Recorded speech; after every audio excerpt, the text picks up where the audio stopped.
Greetings light gun enthusiasts. Today I'm going to be showing you how to make IR emitters for your infrared light guns. All infrared light guns require IR emitters to operate. The front of the gun is a 4-point IR positioning camera that uses the emitters to determine where you're aiming on screen. There are 3 kinds of IR LED setups: Blamcon bars with 1 bar up and down, 4 corners, and crosshairs. Blamcon works with all 3 of these, but I highly recommend the Blamcon bars if you can choose. The other 2 are mostly for compatibility, but the bars are just 2 pieces, easy to mount, easy to center, whereas 4 corners and crosshair require these 4 IR modules. They're a little harder to make, but if you have a third-party light gun, they work a treat. You can find the models for all of these for free, of course, on the Blamcon website and on Thingiverse. See the link in the description below. There's also 3 mounting options for each of these: flat for double-sided tape, an inset for 3M dual lock, and a 15mm hole that is used to mount a magnet. You can choose which one works best. Just keep in mind, if you use a magnet, you either have to get a magnetic plate, have a magnetic monitor, and make sure your monitor is not susceptible to magnets. The Blamcon emitters are powered by 60-degree OSRAM LEDs and PCBs we get from PCBWay, which is a proud sponsor of Blamcon videos. We design all of our own PCBs and then send them away to PCBWay, where they check and approve our designs, and within a few days deliver them right to our door, ready to go. If you have a project you want done or want to learn more about PCBWay services, check out the link in the description. You can also build emitters yourself using any infrared LED. Check out the IR emitters page on the Blamcon website for how. The page also has a lot of information on IR emitters, a distance chart, and a detailed manual. We also sell these emitters as kits, completed light bars, and modules on the Blamcon website. Again, check the link in the description. So I'll break this video into 3 parts. First, building the Blamcon bars, then building the Blamcon modules, and finally setting up and testing them. So I'll clear all this off and let's get started. Here's everything we need to build the bar with. We've got the 3D prints, the 2 Blamcon bars, 2 covers, 2 mounts, and the 2 arms. We're going with the flat arms with the bottom mount and the adjustable arm. We have the kit, then we have our wire cutters, something to strip it with, a number 2 Phillips, and a 2.5 hex. Those are for the screws. Speaking of which, let's clear those out of the way and open up the kit. In the kit, we have 12 M36 pan heads, 4 M310 pan heads, and 4 M320 cap heads. We're going to use these ones first and mount the arms onto the mounts. Start with the adjustable one and get that started. Problem with machine screws, they take so long to get all the way in. Here, I'm going to cheat a little.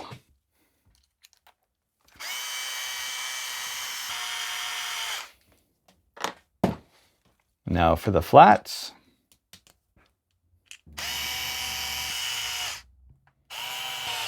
All right, so now we got the 2 mounts done. We're going to screw them onto the bars.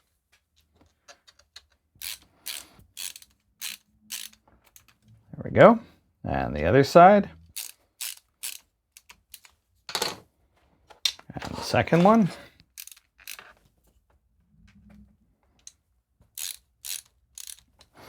And there we go. Those are all ready. Now let's get out the modules and the wire.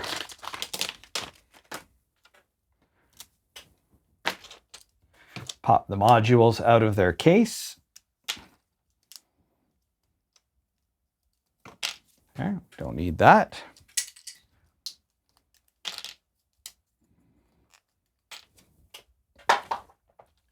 Now, actually, I'm going to grab a flat-bladed something, in this case a wood tool, and I'm going to bend these out just a tiny little bit, just like that. Do that for all 4 of them.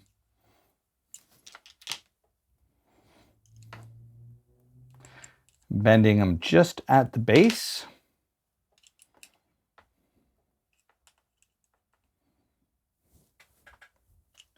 There. That means they can snap in just like that, nice and easy. And so we are going to measure out enough wire to get from one side of the module. So I'm just going to clip it in for length.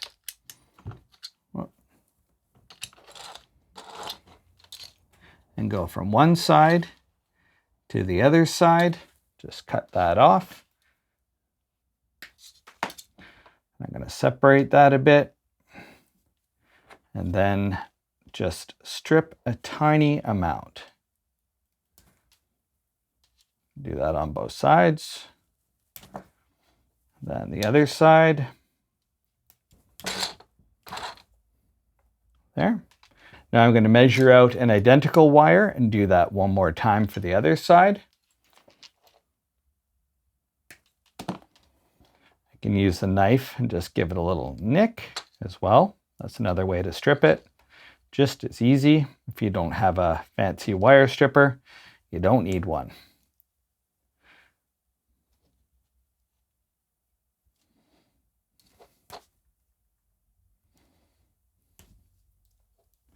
There. Now, this wire, you're going to have to be a little careful of because you have to measure it to your TV. So I'm going to strip one wire.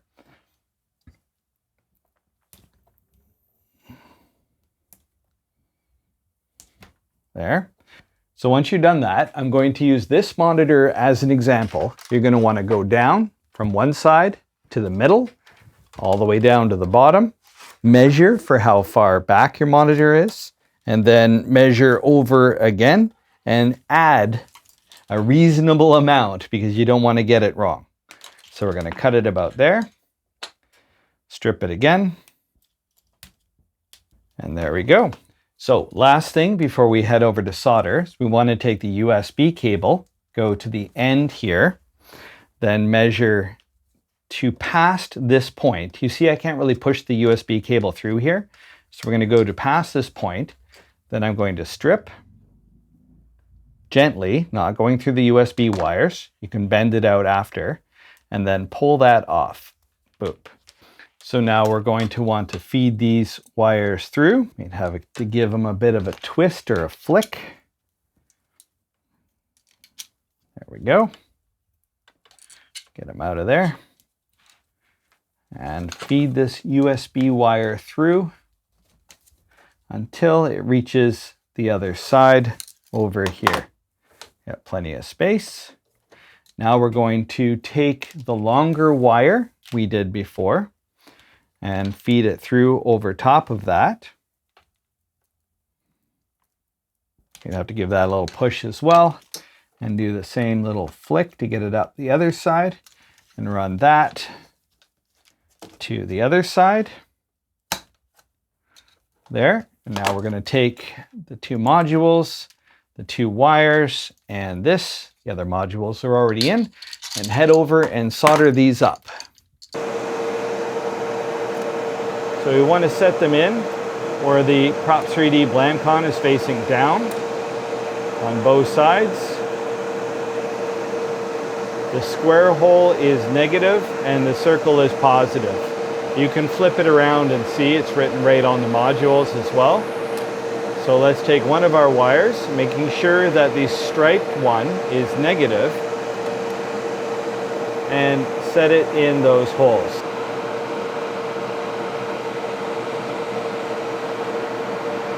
Flip it in place.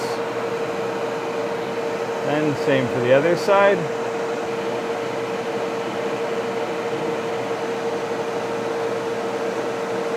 Flip it around. Here, I'll boost it up a bit so you can see better.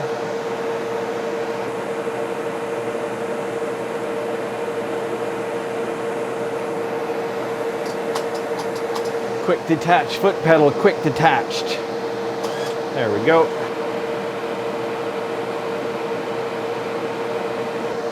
So now we'll do the same thing for the second set. Clip them in. Making sure the white wire goes through the square hole.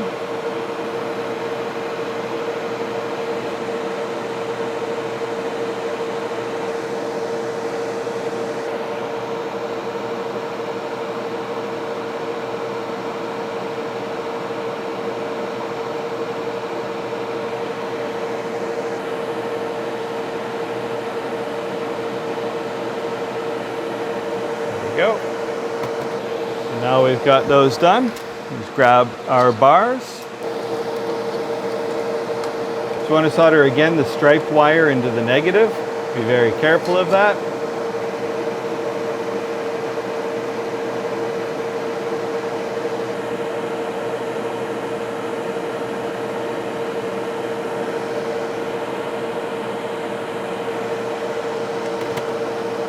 Then on the other side,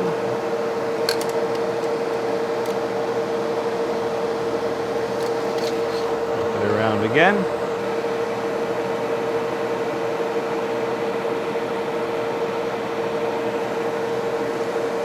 Red is positive, of course.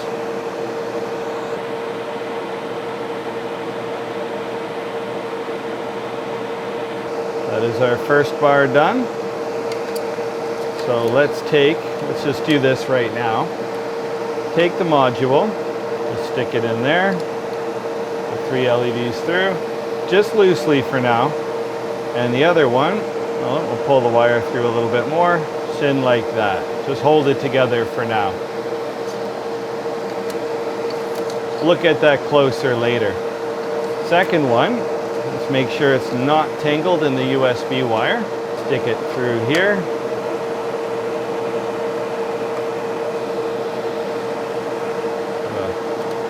It up again, pull it through.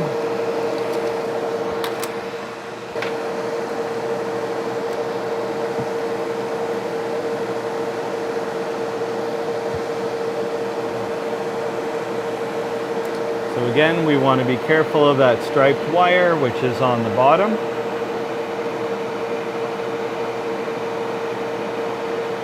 There we go. Touch the soldering iron to the point you want to solder on, and then feed your solder into that point. There. And that is all there is to it. Let's take this back. Actually, let's set these in too, just for completionist sake. I'm going to stick that into that side, that into that side, and take them back, finish them off. Okay, so here is our bar. Before we put the tops on, we should probably test it. Now, this is my IR tester. This is what I use for testing individual IR modules for Blamcon. Every module, before we ship them out, is individually tested with this little gizmo. You power it on. There's a clip in there. And this shows me that all 3 IRs are working, because this camera is very susceptible to IR. Some cameras aren't. I have found that iPhones have an excellent IR filter, so it is very hard to see. Webcams generally don't. Let's see how this camera does. I haven't really tested it yet. You saw how vivid and intense this one is. It doesn't really have much of an IR cut filter. So let me plug this in, and yeah, I can see it.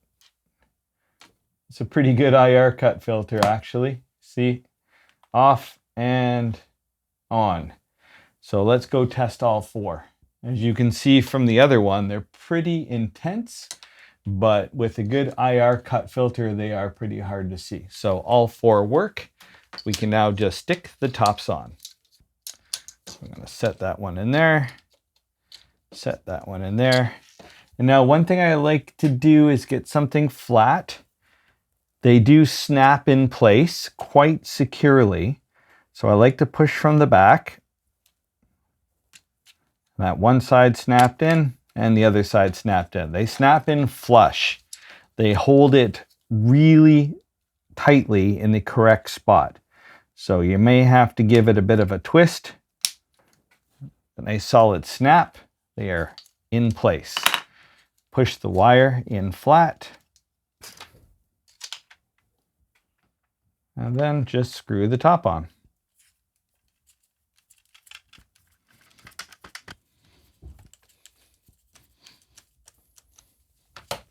Okay, now I just need to do the same thing here. Get this all sorted out. And the second one, push all the wires down and screw the top on. There's the light bars all done and ready to go. Let's grab the modules and we'll try them out together.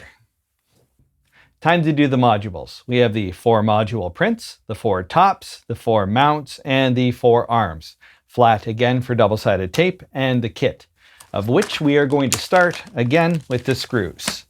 So let's dump them out. We have different screws this time. We have M316 caps. We're going to use those first. Then we have 8 M310 pan heads, 12 pan heads. And then the M36, this time also. How many are there? 2, 4, 6, 8 of those. Oh, there's 8, 8, and 8. All even 8s. So let us screw the mounts on, starting with that. Oh, wrong screwdriver.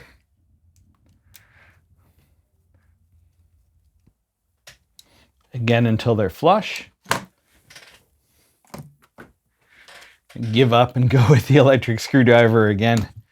These machine screws, they are slow going.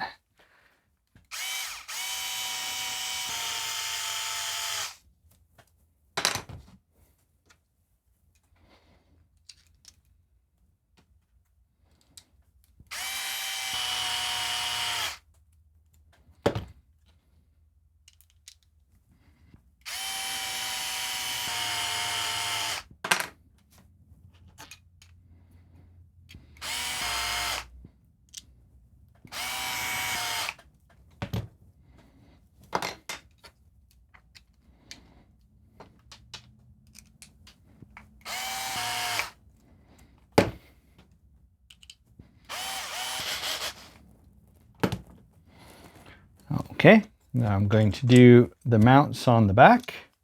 So I'm going to cheat with this one too.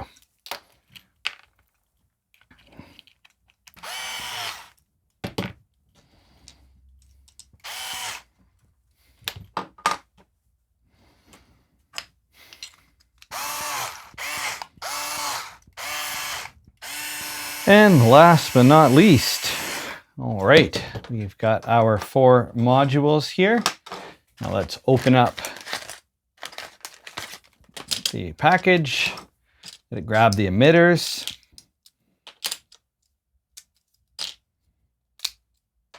And just as before, we've got to give them slight bends to the outside. So just a little bit. I'm using something flat so I can make sure the bend is nice and straight at the base.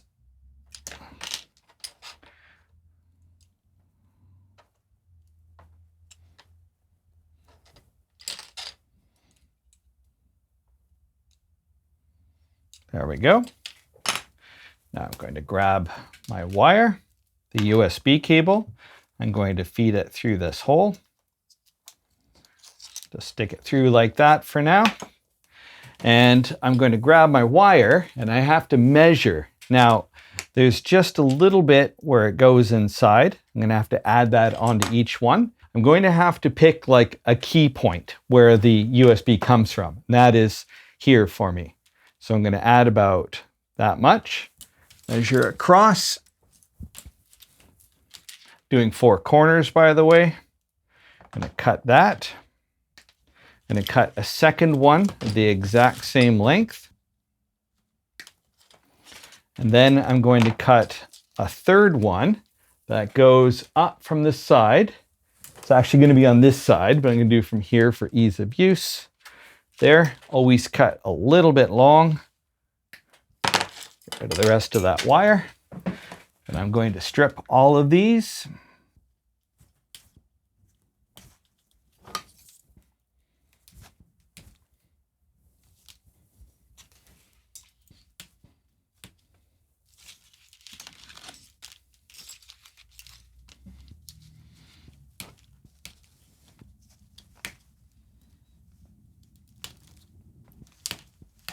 And all done. Now, we want to be a little careful here There are 2 long ones and 1 short one. That's the short one. Now, keeping the long one separate, we're going to put 1 long one through the hole with our USB. Just going to move it through so I know where it is. I'm going to stick that through the next one. Then get the short one. Put the short one through. So I've got 1 long, 1 short. Stick it through a bunch. I'm going to go to my next module. I'm going to stick the short one through, the long one through. There we go. And the last one only needs, well, there's only 1 end left, really. So they're careful that these don't fall apart. I'm going to grab the 4 emitters and head over to solder this. Okay, so with these individual modules, I kind of like to go around the horn. I think we're only going to need 2. I need to clip this in. As a point, there is in and out written on it. That is purely for fun and reference. They don't actually mean anything. When you wire something in parallel, in is as good as out. So we're going to take the wire with the stripe on it, make sure it's going into the square hole.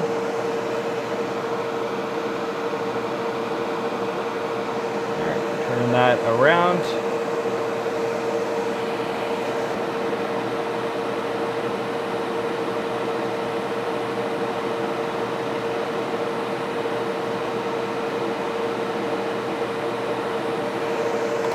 Okay. Clip each of these in just to kind of keep track of it. Flatten the wire out, slide it a little back, line it up, and you want to gently wiggle it in place. There we go. And then you should snap it in, and that is 1. Okay, so for number 2,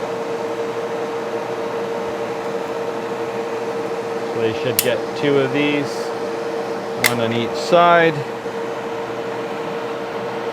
You don't have to worry about which one says in and which one says out, but you do have to worry about which one is positive and which one is negative. Keep them in place.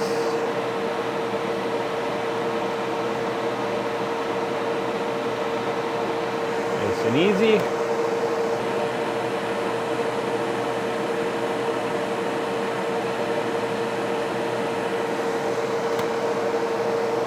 That is number 2.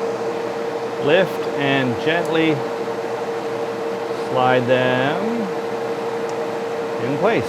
Snap right in flat. Number 3 is the exact same thing.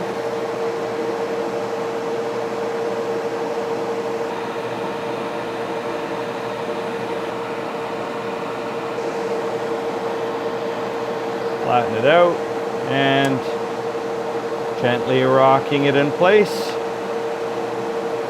All right, last one.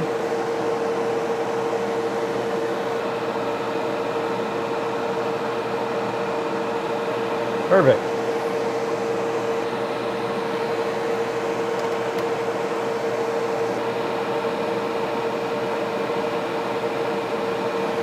There. Oh, you may want to trim this USB cable down a bit. It's going to be a bit tight. It'll work, but I try to make these as flat as possible, and that means some pretty tight tolerances. So if you don't want to give it a bend and a twist like this, yeah, so just expose more of the wires here and it won't be a big deal. There, see? Oh, I've bent those a little bit. Again, if you want to avoid that, just trim this down a little bit. I guess this is better for demo, just to show you it's possible. And with that, we have 1, 2, 3, and 4 ready to go modules. And let's go back, put them together. So we'll give these a quick test first, make sure they work.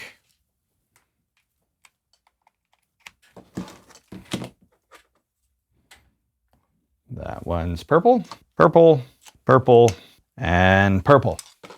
These are really easy, and they're all tested before they're shipped out.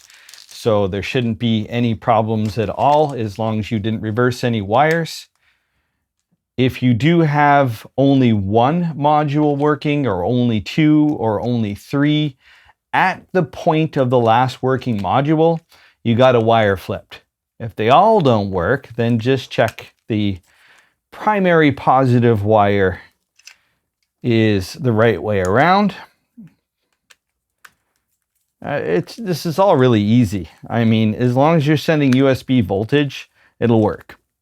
They're all tested by hand before they're shipped out.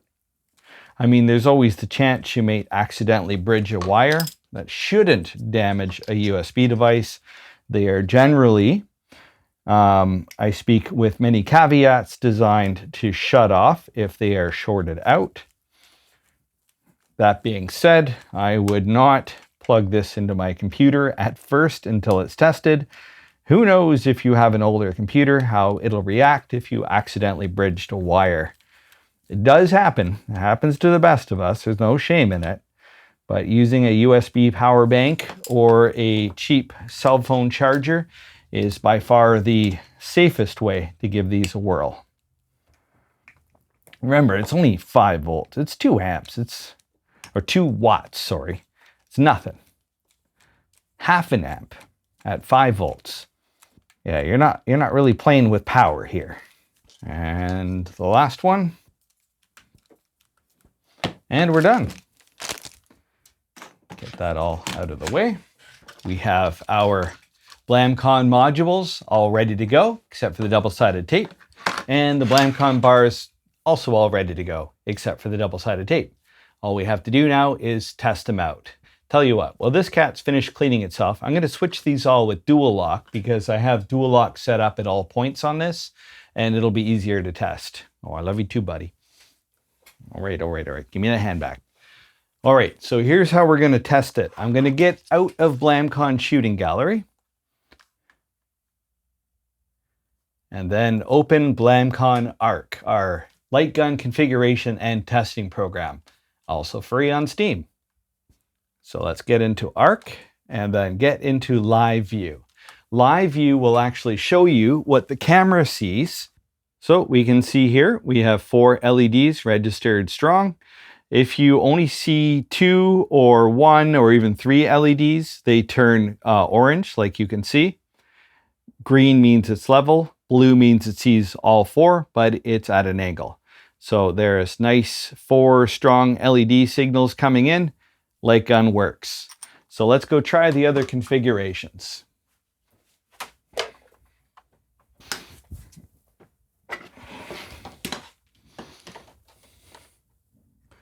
I'm going to try 4 corners first. I already have some Velcro mounted on here for it.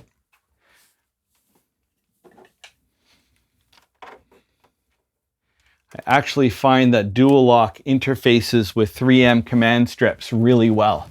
It's pretty easy to remove, but it stays very snugly. And there we have 4 corners. The disadvantage to 4 corners is the area which you can see 4 is quite a bit less than if they're closer together. It doesn't give you more accuracy. So again, compatibility thing. And then we will go to crosshair. This is the hardest one to mount because you have to center all 4 of these. And they're all at weird angles. So again, compatibility, but if you need it, you need it. All right, so let's go to the tracking tab and set the orientation to crosshair. Go to live view. And now, forgot to plug it in again. Oh yeah, we just have to get a little further away for crosshair. There we go. And we can see there is all 4. And there you go. You now know how to build Blamcon modules and Blamcon bars compatible with all infrared light guns. There is one odd exception, and that is Megabar. This is for those with 120-inch projectors or above. It was done by special request. It actually works fantastic. It's just a bigger version of the Blamcon bar. It's covered in the manual on the Blamcon website. Again, check in the link. We have kits, we have completed light bars, we have everything on there that you will ever need for your infrared needs. So thank you so much for watching this video. I hope you learned something. And I'd like to give a huge shout out to the Patreons who support Props3D and Blamcon and allow these models to be free for everyone. I'm gonna have to do it a bit of a weird way, actually. Normally I'm reading off this side monitor, but we're using it today.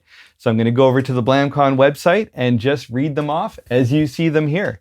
At the VIP level, I'd love to thank Matthew Klabish, Big Gun. That's not Big Gun Arcades. That's Fernando Diaz of Big Gun Arcades. It must have got erased. I just updated this. I'm gonna fix that. Sorry, Fernando. Let's do that again, shall we? Fernando Diaz of Big Gun Arcades, Ron Steltonpool, Stephen Barsom, Philip Daniel, the Light Gun Lunatics group on Facebook, CC, Andrew Gergen, Big Homie, Chef J, Thomas Cooper, James Hargis, Joven Fiddler, Paul Pardee, Racing Fuel, The Crooked Man, Varen, Daniel Whitehead, Ephraim Henry, Keith West, Ian Kowalski, and Lee Farron. Thank you so much, and thank you to all the Patreons and the crawl that follows.